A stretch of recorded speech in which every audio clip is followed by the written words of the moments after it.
Hello. Hello. And welcome back to this slightly depressing episode where Jacopo caught these two dancing.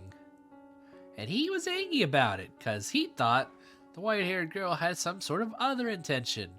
Perhaps the implication that she was going to do stuff without him behind his back of the cheaty variety. Nonetheless, let's get right into it, shall we? Say, I'm sorry. This is all my fault. If I hadn't asked you to dance, and me bringing the perfume only made things worse. No, you need not feel bad about anything, Maria. Everything you did was with my best interests at heart. So, don't worry. I will be fine. So, madam, I'll clear everything up.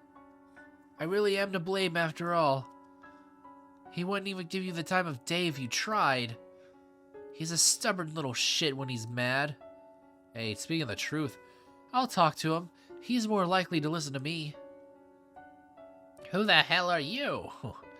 Get out of my sight, wench. I'll make sure he knows he was jumping to conclusions, that I'm the one who dragged you out there to dance. Get your dancing shoes on, and also that I forced you to wear the perfume. I'll clear everything up, okay? So please, you cheer up. Now. Do it now. It would be best if I could tell him myself. But yes, you're right. He would likely not listen to me. He rarely ever listens to me. I should be ashamed. I cannot even hold a simple conversation with my own husband. That's on him. These things happen, you know? When you marry an asshole, he's a douchebag. It's not easy being married in a lot of ways. Yes, you're right. I apologize for having you do something so unpleasant, but I would appreciate that. Oh no, not a problem. I'm happy to. No need to apologize. I've got this. It's all me. I'll dunk his head in cold water until he's not blowing steam from his ears anymore. I'll cool him down, promise. And you never know, maybe he'll be open to listening. You'd be back to the way you were a year ago in no time. Wow, way to just build up hope only for it to be crushed. Don't you worry, I'll take care of it, madam.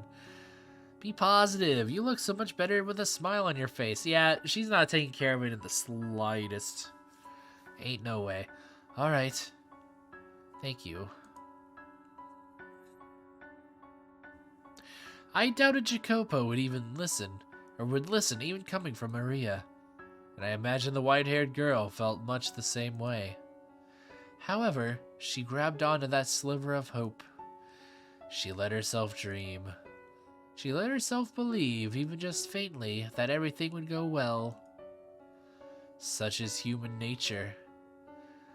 When uncertainty has you in its clutches, you grasp at whatever hope you can find to keep yourself afloat. That night, she did not sleep. She was afraid that even in her dreams, Jacopo would be shouting at her. She felt as though her memories of a year prior were beginning to crumble away.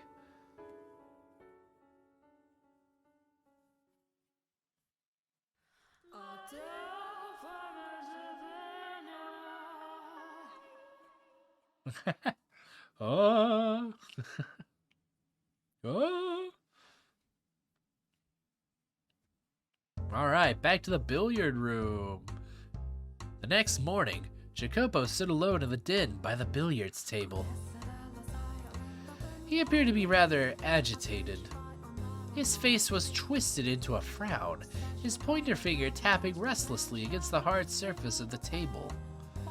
Evidently no longer able to stay in one place, he paced a circle around the table, then swiped up a rack and a cue, setting up a game of 9-ball. I am not intimately familiar with the ways by which men entertain themselves, but in truth, I was bewitched by the sight of him leaning over the table. It almost seemed as though a steel rod ran straight from his shoulder to the tip of its outstretched finger, upon which the cue was secured by another finger looped over it. With a smooth flowing motion, he thrust the cue forward slightly, pulling it back and repeating the process once more, before ramming it into the cue ball, sending it rolling into the diamond of colored balls. A chorus of clicks and clacks emanated from the center of the room. Wait, so does this mean the maid is like there or something? Balls collided with one another and ricocheted off the cushioned walls, a few landing in the pockets situated around the edge of the table. I will not laugh, I will not laugh, I will not laugh.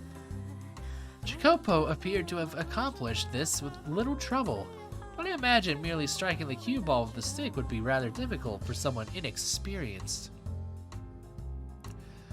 But despite his accomplishment, it seemed only to exacerbate his agitation. Lousy positioning, he muttered, though I hadn't the faintest idea what he was talking about. What should have been a game for his enjoyment, he went about with a constant look of exasperation. I suspect he was using it as a way to blow off steam. And as a result, the tension in the air was palpable. And the song was fire as fuck. I felt it would be improper to intrude upon him, even considering my distaste for the man.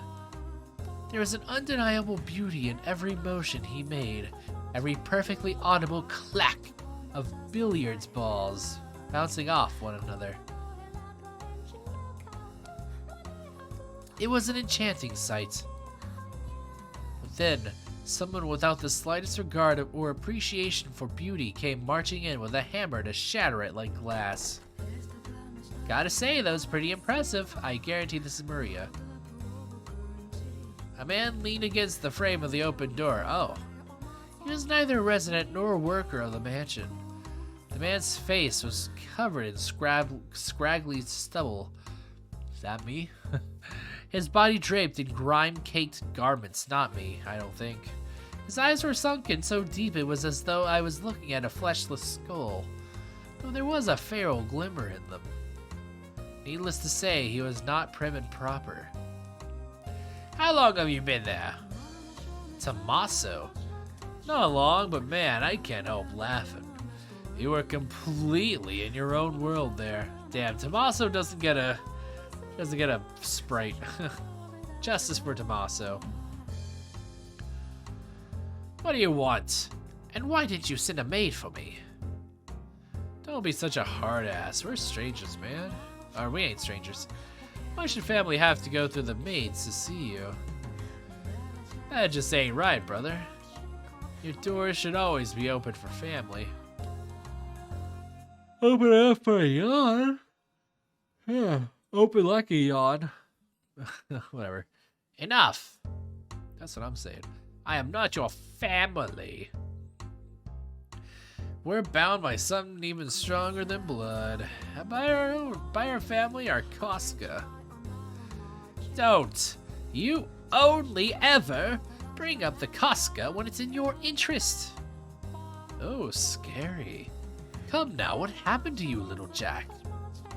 Where'd the little boy who used to call me Uncle Tommy go?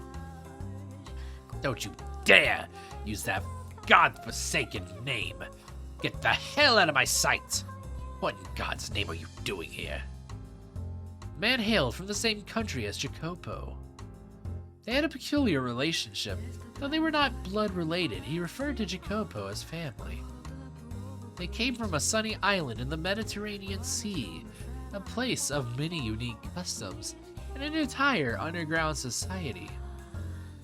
Koska was a word that originated from and referred to those underworld families. Ah. It would be another 30 years or so, or 30 or so years before organizations like theirs received much public attention, At the time, they were not widely known. Just a short step into the future, they would grow so powerful the very mention of them would send a chill through the room. Hey now. Yawn be gone. That's no way to talk to a fellow Bearzotti. sounds like a bear that's been turned into a sports car. You're on the short list to become the next Capo Familia. We respect our brothers. That's how we operate.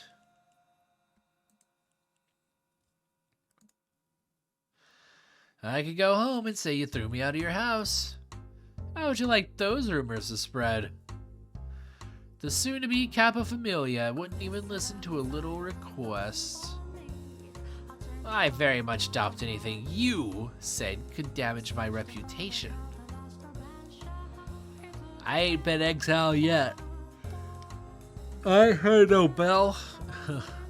And as long as I'm still one of them, they won't ignore me.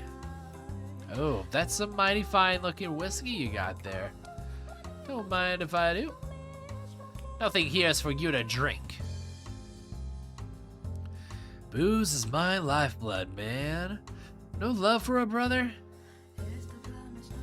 You worthless leech.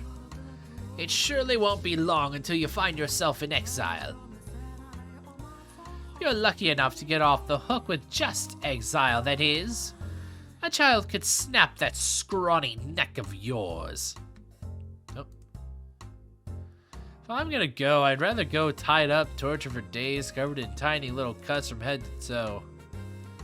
You sick bastard! You disgust me! Call me a carnal adventurer. No, I don't think I will. I despise the mundane. Last thing I want is to go out like a wet fart. Is this what you came for? To waste my time with your insipid nonsense? Oh, hardly. Surely you have an idea what I'm here for, and how much I need. You damned maggot.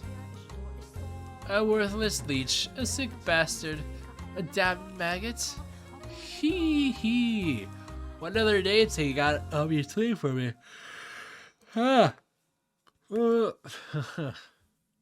You son of a bitch. There, that's the one. Do you honestly think this is how you ask for a favor? Whoops, excuse me. I beg of thee, O esteemed future Capo Familia. Dang, finally Jacopo's getting like his just desserts. What do they call it? Oh my god. It's something to like counterweight the power he has. Whoops, excuse me. Oh yeah. I'm bone broke, not even enough money to put bread on the table. Could you spare a little for a brother? You brought this on yourself, I'm sure. I hear more than enough stories about you, and hardly any of them pleasant. Drinking, gambling, debauchery. I'm humiliated to be in the same Casca as you. You want to make more playing? You gotta learn the game first. Says the worm who played himself into oblivion. The Elder Scrolls. Lost for years in that game. Now, do you honestly believe I'll give you anything? Anything? Oh, but you will. You've got no choice. Casca rules. You're required to help a fellow countryman. Especially considering how few of us there are stranded on this colossal landmass. You won't even notice the money's missing. It ain't because you can't, but because you don't wanna. Jacopo, being a tight ass does nothing for you. Me coming to you for help keeps your good name clean. That's the thing about being boss. You quietly keep little shits like me out of trouble, so that trouble don't come raining back from you, or back on you. And with that emphatic oomph, that emphatic we are going to take a break until next Hooky Hour. I don't know why I said take a break like we're taking a break from the series. No, we're just, this is where the episode ends, okay? There. Bye.